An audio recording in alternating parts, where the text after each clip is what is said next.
माँ तू सबसे प्यारी है, माँ तू जग में न्यारी है।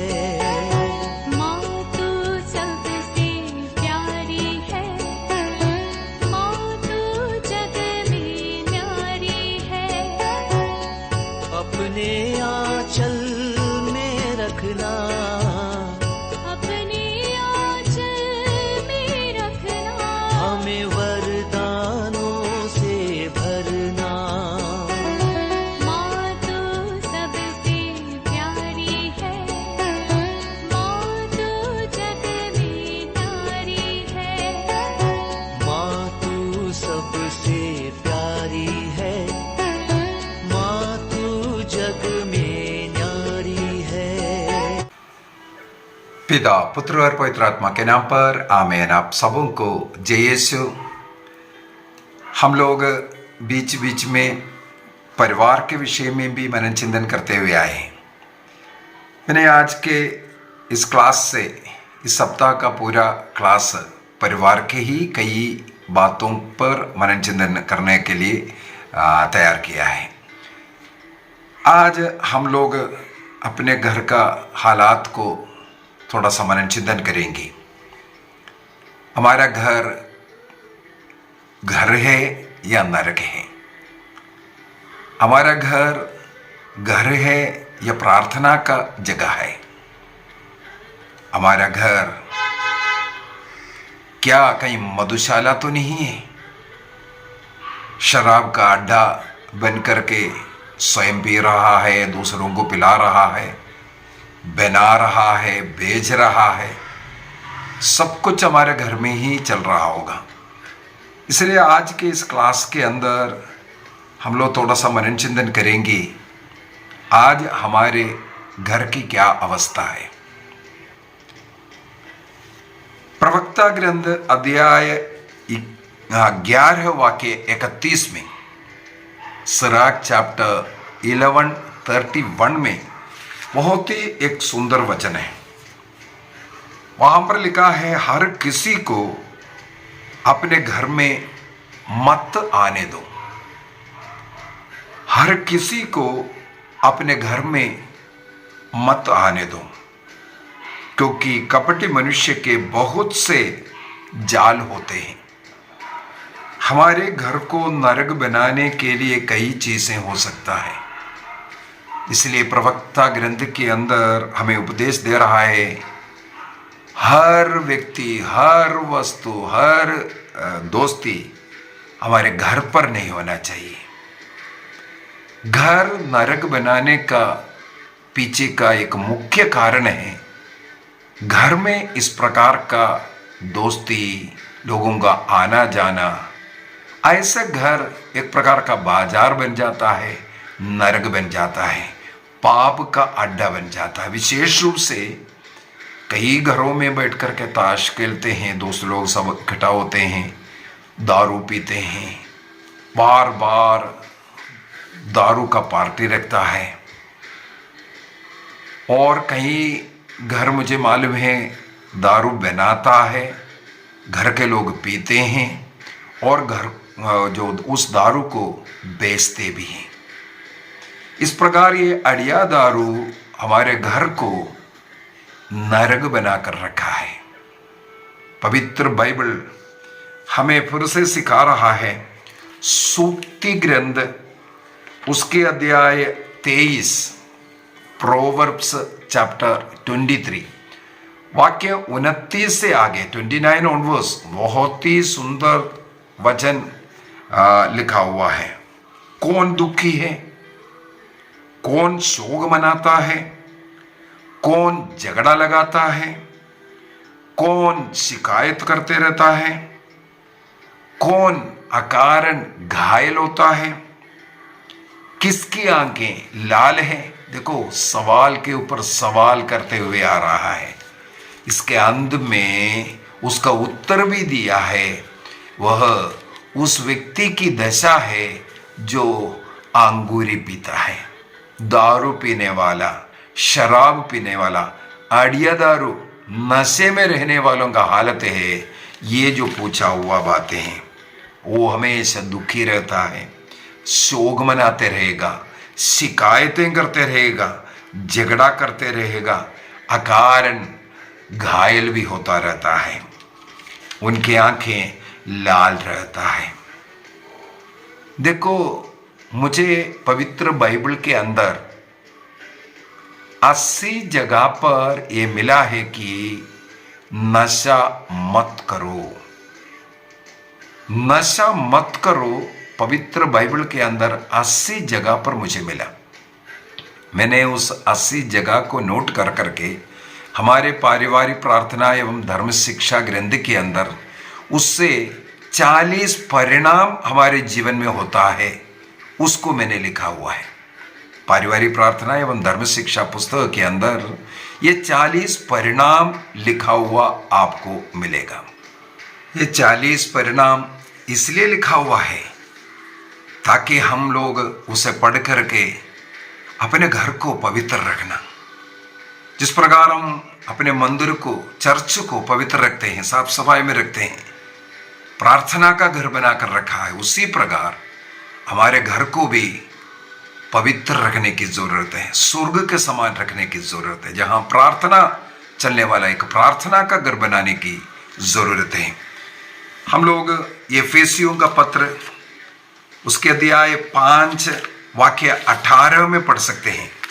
एफेसियंस चैप्टर 5 वर्स 18, अंगूरी पीकर मतवाले नहीं बने, क्योंकि इससे विषय वासना उत्पन्न होती है, बल्कि पवित्र आत्मा से परिपूर्ण हो जाएं। अंगूरी पी करके मतवाला नहीं बनना, फिर कैसे मतवाला बनना है? पवित्र आत्मा से भर करके मतवाला बनो। इसके लिए हमें इस प्रकार के नशे की चीजों को अपने जीवन से, अपने घर से दूर रखने की जरूरत है। मैं पिछले सप्ताह के एक क्लास के अंदर माता पिता के कारण बच्चे कितना अपमानित हो रहा है, दुखित हो रहा है, इसके विषय में क्लास लिया था। अनेकों बच्चों का जीवन का उदाहरण मैं उसके द्वारा बता करके दिया। वो बच्चे अच्छी तरह हंस नहीं पाता है माता पिता के कारण, नशे में, लड़ाई झगड़ा में पड़े हैं, उनके चेहरे में एक खुशी दिखने के लिए नहीं मिल पाता है। यहां पर इसलिए संत पौलुस एफेसुस के कलीसिया को लिखकर के बताते हैं कि अंगूरी पी करके मतवाला मत बनो, पवित्र आत्मा से परिपूर्ण होकर के जीवन जियो। वाक्य 19 में लिखा है, मिलकर भजन, स्तोत्र और आध्यात्मिक गीत गाए, पूरे हृदय से प्रभु के आदर में गाते बजाते रहो। पूरे हृदय से पवित्र आत्मा से भर करके घर को प्रार्थना का घर बनाओ, ये लिखा हुआ है। पारिवारिक प्रार्थना होना चाहिए घर में, तब उन बच्चों की जीवन आप अच्छा कर सकता है। माता पिता, मैंने उस क्लास के अंदर ही बोल करके दिया था, माता पिता बच्चों के लिए उदाहरण बनना है। जैसे माता पिता वैसे संतान बनेगा। इसलिए माता पिताओं का कर्तव्य है अपने घर को स्वर्ग बनाए रखने के लिए घर को एक प्रार्थना का घर बनाना, ना कि दारू बना करके दारू बेचना, दारू पीना, दारू पिलाना, ये सब। अच्छे अच्छे प्रार्थना करने वाला घर को भी मैंने देखा है। मैं इससे पूर्व में भी कई बार बता चुका है बात। परिवार में बहुत प्रार्थना है, चर्च में सब प्रार्थना है, सब कुछ है, लेकिन घर के लोग नशा अवश्य करता है। नशा कर करके चर्च जाता है, नशा कर करके प्रभु को ग्रहण करता है।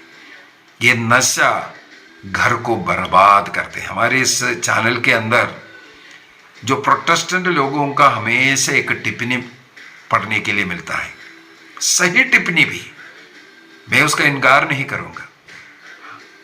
वो टिप्पणी ये है, कैथोलिक लोग दारू पीता है करके।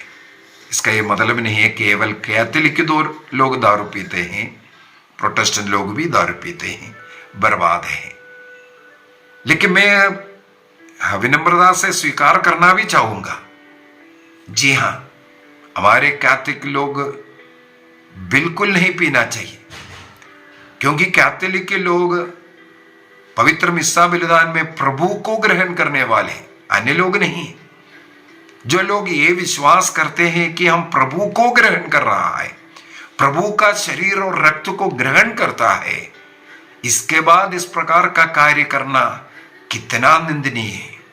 छोड़िए ना, मैंने एक और उदाहरण एक बार बोला, मुझे याद है, कहीं एक परिवार में मिस्सा, वहां मैं भाग लेने के लिए गया। मिस्सा के बाद हम लोग तो बाहर निकले, वहां चाय वगैरह कुछ दिया था, ग्रहण कर करके लोग बाहर निकल रहा है, तो हम देख रहा है इसके बाद जो लोग, कुछ लोग वहां रह गया था, जिस टेबल में मिस्सा अर्पित किया उसी टेबल में शराब रख रख पीना शुरू कर दिया। बलि अर्पित करने वाला पुरोहित से लेकर के उस घर के जो पिता है, अन्य उनके कुछ पीने वाला दोस्त, ये सब मिल करके उसी टेबल में, जिस टेबल में 2 मिनट पहले पवित्र मिस्सा बलिदान अर्पित किया, उसी टेबल में मुझे दारू का बोतल मिला। कितना दुख की बात, कितना निंदनीय बात। प्रभु के उस वेदी को तुच्छ मानने वाले लोग घर को नरक ऐसे बनाते। क्या इस प्रकार के घर में मिस्सा रखने से क्या फायदा है? तुम्हारे घर में तुम ला करके मिस्सा तो एक तो घर में होना ही नहीं चाहिए, नियम नहीं है। ये सब खाने पीने के लिए एक तरीका बनाकर रखा है। मैं सीधा यही बोलूंगा, मिस्सा बलिदान चर्च के अंदर ही होना चाहिए। चाहे किसी का बर्थडे, किसी का डेथडे, कुछ भी हो, मिस्सा के लिए चर्च जाना चाहिए, चर्च में उनके लिए मिस्सा अर्पित करना चाहिए। अभी घर में आते हैं किस कार्य के लिए? दारू पीने के लिए, मटन खाने के लिए।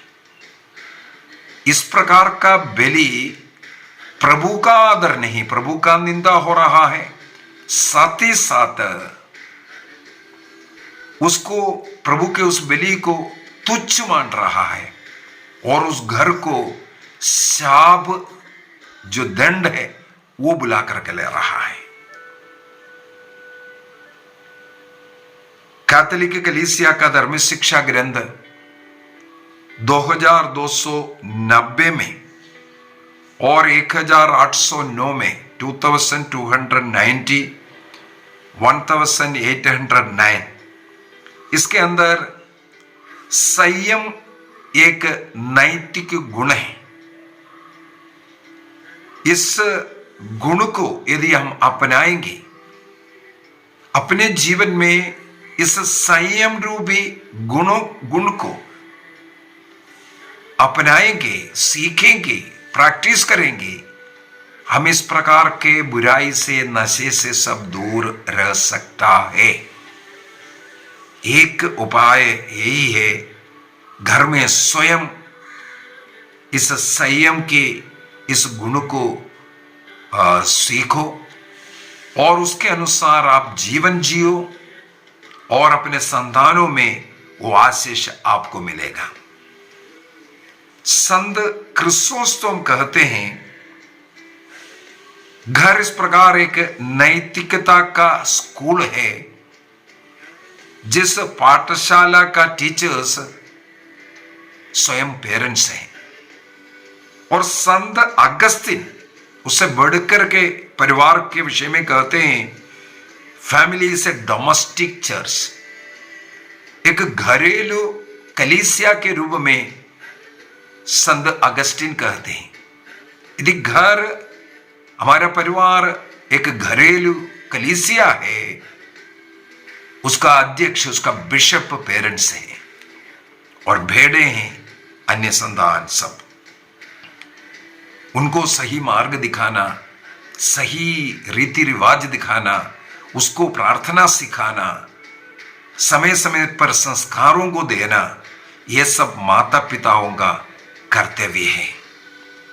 जिस प्रकार एक गिरजाघर को हम पवित्र रखने का प्रयत्न करते हैं, उसी प्रकार हमारे घर को पवित्र रखना। इस घर में प्रार्थना होना चाहिए। मत्ती का सुसमाचार अध्याय 18 वाक्य 19 और 20 के अंदर प्रभु कहते हैं, जहां 2 या 3 व्यक्ति मेरे नाम पर इकट्ठे होंगे, प्रार्थना के लिए इकट्ठे होंगे, प्रभु का वादा है प्रभु वहां स्वयं उपस्थित रहेगा। हमारे घर में प्रभु उपस्थित है, यह विश्वास करते हुए हमारे घर को नशे से बचाना है। शराब के अड्डा नहीं है, ये जो मधुशाला नहीं है, दारू बनाना, दारू बेचने वाला जगह नहीं है। यहाँ पर हर एक व्यक्ति को ला करके पार्टियां, ये हर त्योहार पता नहीं कुछ न कुछ कारण ढूंढता ही है दारू के लिए। इससे हमें बच के रहना है। इसके लिए प्रभु हम सबों को आशीष प्रदान करे। आइए हम अपनी आंखें बंद करें, प्रभु से प्रार्थना करें। शराब को, नशे को हमारे घर से दूर रखने का एक निर्णय भी करें। संयम का उस नैतिक गुण को हम सीखेंगे। नशे से दूर रहने के लिए, पाप से दूर रहने के लिए प्रभु इसके द्वारा हमें कृपा देगा, आशीष दे रहे। जो चीज मेरे परिवार को बर्बाद कर रहा है, आपस से रिश्ते को बर्बाद कर रहा है, हमारे शरीर को हानि पहुंचा रहा है, उस नशे से, उस शराब से दूर रहने का निर्णय करें। सूक्ति ग्रंथ अध्याय 29 अध्याय 23 का वाक्य 29 से आगे हम लोगों ने पढ़ा है, नशा करने वाले के जीवन में दुख ही दुख है। वो अपने को और परिवार को घायल करता है। पीने में वो मधुर लगता है, आगे लिखा हुआ है, लेकिन वो विष है। सांप की तरह वो फिर तुम्हें डसेगा। इसलिए उससे हमें दूर रहने का निर्णय करना है। मैं और मेरा परिवार किसी भी प्रकार का नशा, इससे दूर रहूंगा, निर्णय कीजिए। प्रभु आप सबों को इसके लिए आशीष दे, कृपा दे। पिता, पुत्र और पवित्र आत्मा के नाम पर आमीन। आप सबों को जय यीशु।